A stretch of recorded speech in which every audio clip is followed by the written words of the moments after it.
dedicamos nuestro programa a un tema muy especial, el arte y la muerte. Una mezcla que da como resultado un universo de expresiones, manifestaciones y de diálogos.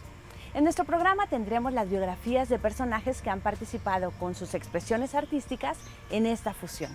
Tenemos al novelista alemán Beethoven y al director de cine mexicano Roberto Gabaldón, al grabador, ilustrador y caricaturista mexicano José Guadalupe Posada, al escritor, guionista y fotógrafo mexicano Juan Rulfo y al poeta, dramaturgo y prosista español Federico García Lorca.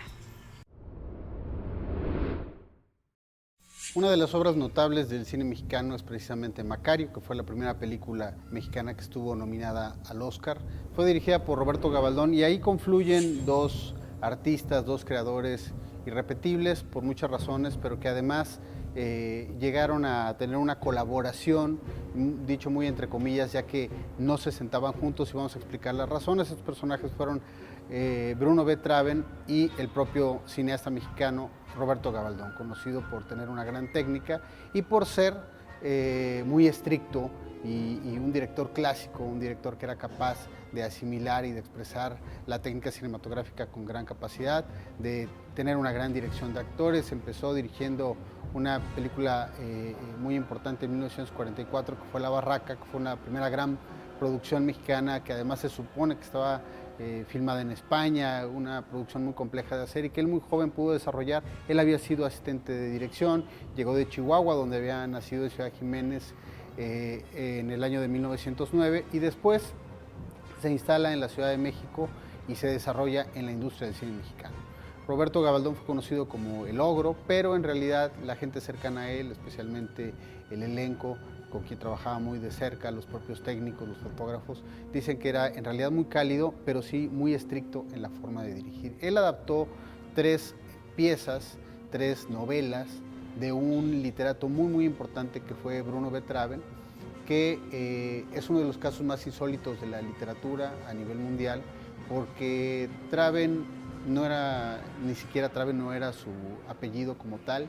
Él dijo que enterró al bávaro una vez que cruzó el mar, porque él nace en Alemania, en una región que hoy pertenece a Polonia, en el año de 1882, pero cuando empiezan los problemas en Europa, él decide moverse, decide buscar otros aires, deja Alemania, está brevemente en Inglaterra. Traven decide aventurarse y cruzar para llegar a México, toma un barco, abandona Inglaterra y llega verdaderamente a la aventura, llega a conocer no solamente la Ciudad de México, sino que decide irse a la provincia.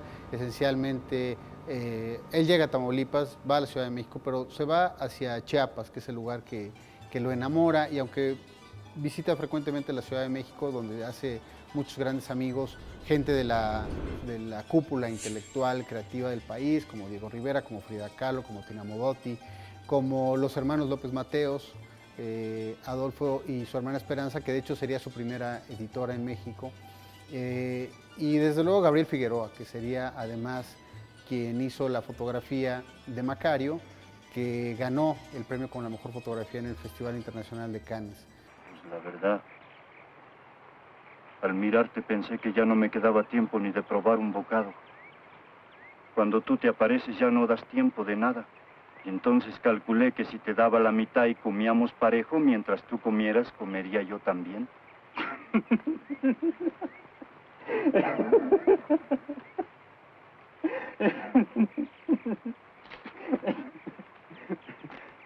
Me has convidado, me has dado tu compañía y hasta me has hecho reír un poco. Así es que estoy en deuda contigo y voy a retribuirte. Beethoven siempre ocultó su personalidad. Él siempre estuvo alejado de los reflectores, nunca le gustó ser conocido. De hecho, usó varios seudónimos, aunque Beethoven fue el que lo popularizó internacionalmente. Y a pesar de que se tradujo a muchos idiomas y que sus libros fueron vendidos a nivel mundial, él siempre estuvo lejos de la prensa, no concedía entrevistas. La gente de hecho no lo conocía. De hecho, el primer contrato que hace para editar un libro, él especifica en las cláusulas que no se debe decir más de él, más que es Bruno Traven, no hay mayor información. Él no proporciona una fotografía a la editorial para que se le conozca, tampoco acepta ser fotografiado. Es un autor muy leído, muy reconocido por su gran calidad estilística, por las grandes historias y personajes que construye, pero no se vuelve un personaje popular en cuanto a aquellos que son conocidos en los eventos.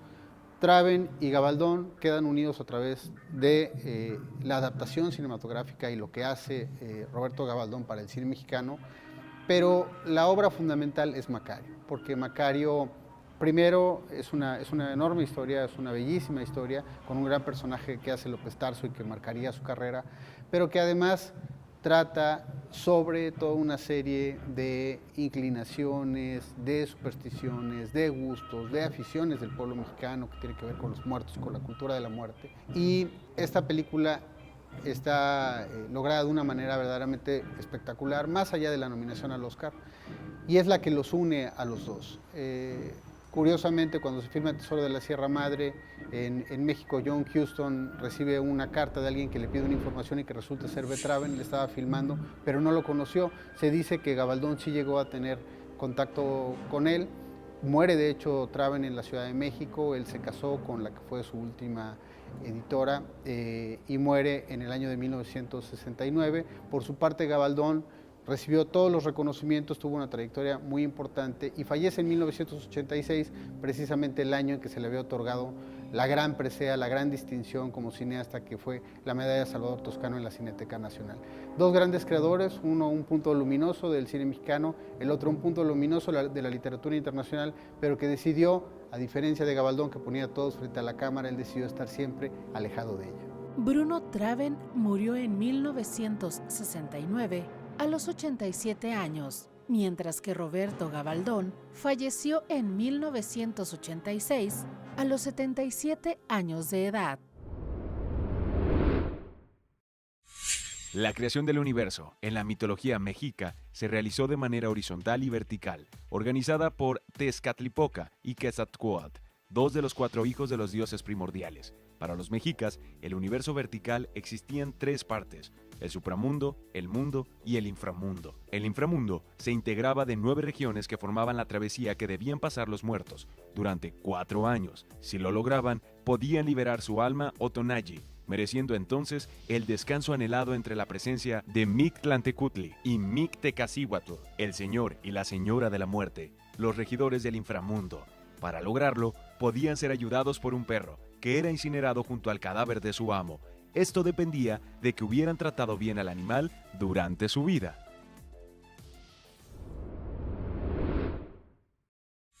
José Guadalupe Posada, un extraordinario mexicano, ejemplo de trayectoria, de trabajo, de investigación y de creación, es decir, hablamos de un creador que nació el 2 de febrero de 1852 en Aguascalientes. Un personaje importante que desde su niñez estuvo muy cerca de su hermano, que era profesor de educación básica, Cirilo, a quien auxiliaba entreteniendo a los niños, haciendo dibujos para los niños, incluso ilustrando algunas actividades propias del aula, y que con el paso de los años fue reforzando esa habilidad, ese conocimiento a trabajar el grabado en madera, en litografía. Hay algún dato que después de la muerte del emperador Maximiliano reaparece en nuestro biografiado en la escena de la vida cotidiana, haciendo dibujos, haciendo estampas, y que se incorpora a una escuela de dibujo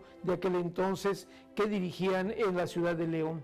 Esto le permitió a él ir avanzando tanto en sus estudios como en la parte creativa, creadora, que lo va a inmortalizar, como recordaremos, con esas Catrinas, esos personajes que han servido para ilustrar generación tras generación las calaveras que se imprimen, que se publican, que son críticas, que son sátiras, pero que tienen un gran mensaje. En León, Posada abrió su propio taller y posteriormente trabajó como profesor de litografía en la Escuela de Instrucción Secundaria. Asimismo, realizó litografías y grabados en madera que ilustraban cajetillas de cerillos, documentos y libros. En esa misma ciudad, contrajo matrimonio con María de Jesús Vela en 1875, con quien procreó a su único hijo, Juan Sabino Posada Vela, que murió a los 17 años de tifo exantemático.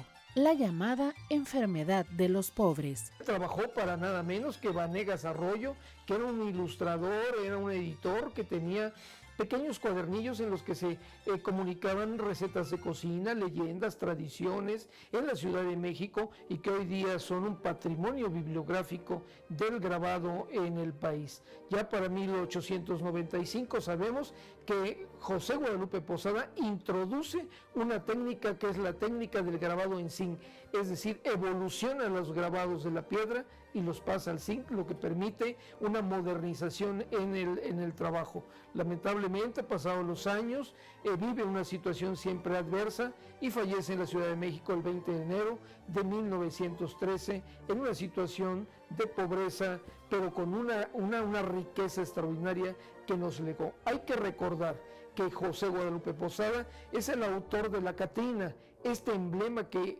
lleva a México al plano internacional y que representa justamente a estas mujeres humildes de la sociedad que transitaban en un estadio mejor, en un estatus, pero que sin olvidar su origen, su identidad, está representada de manera magistral por Diego Rivera en este mural maravilloso que es patrimonio de la humanidad, Una tarde en la Alameda, en la Ciudad de México. José Guadalupe Posada, un mexicano ejemplar, un extraordinario grabador mexicano. De acuerdo a algunas publicaciones en diarios importantes, José Guadalupe Posada murió solo y en la pobreza el 20 de enero de 1913, en un cuarto de vecindad del barrio de Tepito de la Ciudad de México.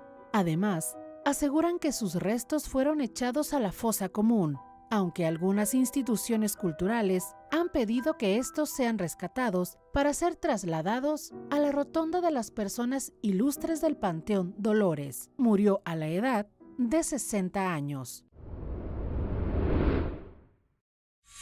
Los epitafios son textos creados para honrar a los muertos, escritos en lápidas o tumbas. Se dice que los primeros en utilizarlos fueron los egipcios, con composiciones instrumentales. Los griegos los convirtieron en género literario, copiándolos después de los romanos y a estos los cristianos. En la entrada del cementerio de Mérida, en Venezuela, se lee: «No son muertos los que yacen en la tumba fría, muertos son los que tienen el alma muerta y viven todavía». Un epitafio célebre es el que se atribuye al Marqués de Sade: «Si no viví más, fue porque no me dio tiempo».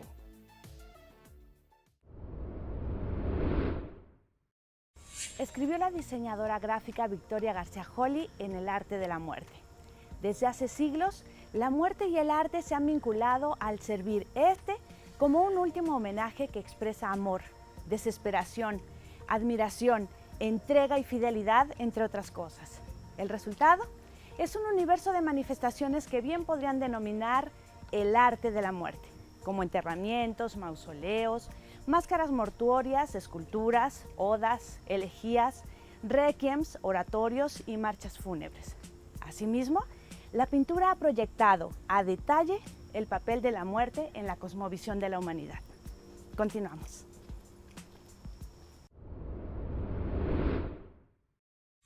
Juan Rulfo fue un escritor, guionista y fotógrafo mexicano perteneciente a la generación del 52. Juan Rulfo, cuyo nombre verdadero fue Juan Nepomuceno Carlos Pérez Rulfo Vizcaíno, nació el 16 de mayo de 1917 en Apulco, una comunidad rural de Jalisco. Debido a que en ese momento la violencia revolucionaria había trastocado la vida comunitaria, tuvo que ser registrado en el pueblo de Sayula. En 1919 se traslada con sus 3 hermanos al poblado de San Gabriel. Sus padres, Juan Nepomuceno Pérez y María Vizcaíno Arias, habían conformado un matrimonio el 31 de enero de 1914 y desarrollan una vida en un sentido comunitario y muy rural, lo cual va a marcar posteriormente la obra de Rulfo.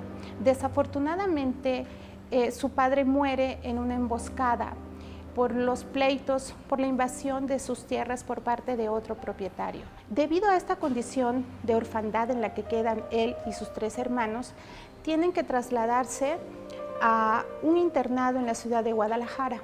En 1932 abandona el internado y se traslada a la Ciudad de México. Desafortunadamente, por la situación económica que vivió, le impidió tener acceso y condiciones para ingresar a la Universidad de Guadalajara, de la cual fue rechazado.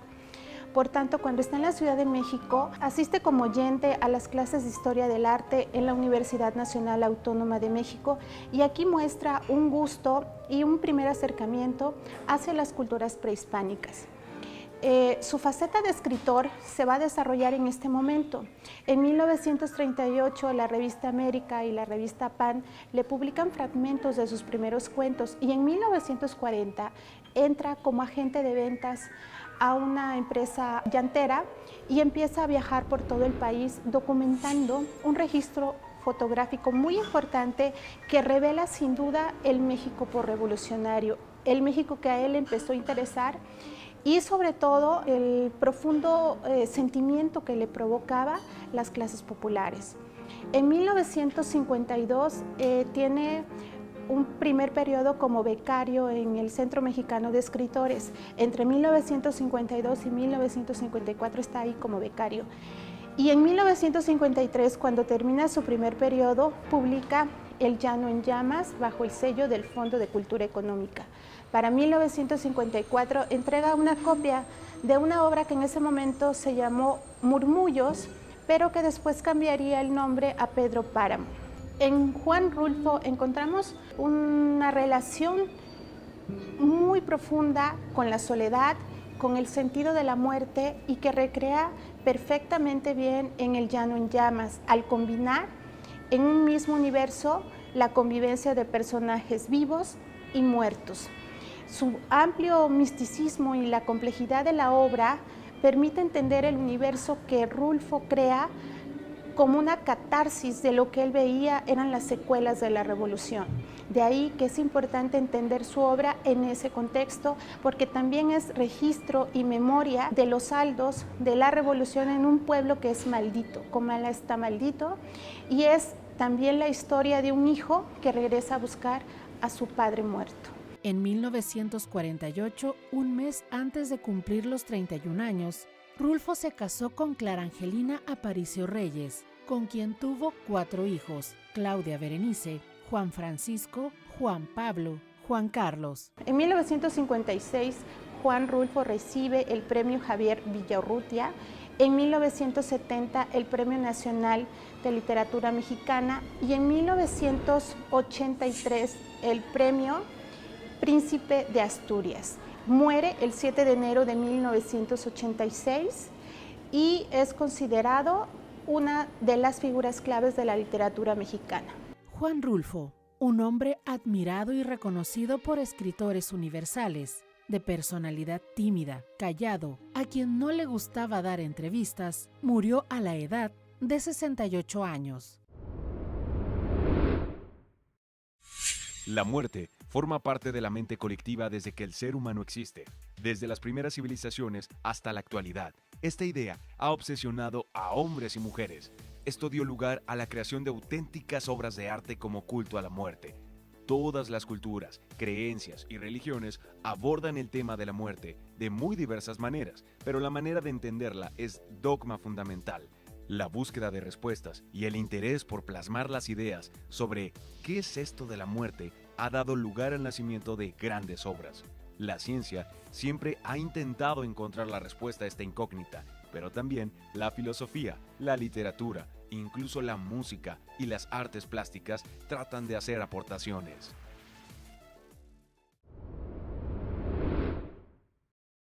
Federico del Sagrado Corazón de Jesús García Lorca, conocido como Federico García Lorca, nació el 5 de junio de 1898. Nació exactamente Federico García Lorca en Puente o Fuente de Barquero, así se le conoce. Es un municipio de Granada, y también allí estaba la casa de verano de sus papás, porque tenían una posición holgada, y en esa parte debo decir que recibió una educación pues muy elitista, muy de buena cuna, sobre todo por parte de su mamá, la profesora Vicenta Lorca romano. En la obra de García Lorca es muy grande la lista que había que citar: obras de teatro, ensayos, prosas, poemas, pero yo me atrevería a clasificarla de la siguiente manera. Por un lado, lo podemos encontrar en lo que se refiere al romancero gitano. Por otro lado, la obra de un poeta en Nueva York. Y luego estaría la incursión de él en el teatro. García Lorca se matriculó por vez primera en la Universidad de Granada en 1914. En 1919 se marchó a Madrid para seguir sus estudios en la residencia de estudiantes. Un año más tarde volvió a Granada, donde se relacionó con muchos de los escritores e intelectuales más importantes de España, como Luis Buñuel, Rafael Alberti o Salvador Dalí. Perteneció al movimiento Generación 27. ¿Qué podemos ver en la obra de García Lorca? Una obra con contenido de conciencia social. La temática de la obra de García Lorca, tanto en el teatro como en la poesía, como en la prosa, es sobre la muerte, el sentido trágico de la muerte, sobre la conciencia social, sobre la miseria, sobre la injusticia de la sociedad, en cómo se desenvuelve el grueso de la población. También hay un sentido estético de la realidad que lo circunda. Hay un sentido costumbrista y eso va a provocar que Federico García Lorca sea un personaje de España que vaya impactando. En la obra de Federico García Lorca intervienen muchos pensadores, muchos escritores, muchos literatos. Influyó muchísimo políticamente hablando para que él creciera en su profesión como literato. Fernando Sánchez, y también van a intervenir, pues por ejemplo, Manuel de Falla, para que tengan una idea, ese gran músico que legó una obra musical muy importante. Es una figura polémica, desde luego, pero en su pensamiento y en su obra se va a reflejar. Él decía mismo que era anarquista, que era católico, que era conservador, que era tradicionalista, pero que también era vanguardista. Durante muchos años vivió entre viajes y exposiciones, entre su poesía y el teatro, incluso en la pintura, alentado por su amigo Salvador Dalí. A punto de estallar la Guerra Civil Española, se dirigió el 14 de julio de 1936 a la huerta de San Vicente para reunirse con su familia. Huyó a Granada para refugiarse en la casa de un amigo, ya que se le acusaba de ser espía de los rusos, estar en contacto con estos por radio, haber sido secretario de Fernando de los Ríos y ser homosexual. Federico García Lorca fue fusilado a las 4:45 horas de la madrugada del 18 de agosto de 1936 en el camino que va de Biznar a Alfácar, en España. Su cuerpo permanece enterrado en una fosa común. Murió a los 38 años de edad. Y concluyo con la obra final, más representativa de él, La casa de Bernarda Alba, que fue llevada y ha sido llevada al teatro. Allí podemos ver la crítica a una sociedad tipo victoriana, donde el manejo de la sexualidad como patrón de conducta y proyecto de vida es altamente cuestionado por la pluma de este genial escritor de Granada, España. Innumerables han sido los artistas que han inspirado su obra en la muerte. Hay poesía, pintura, danza, música, cine, escultura. Cada cultura y sus tradiciones, creencias y temores ha representado de manera artística esa relación con la muerte.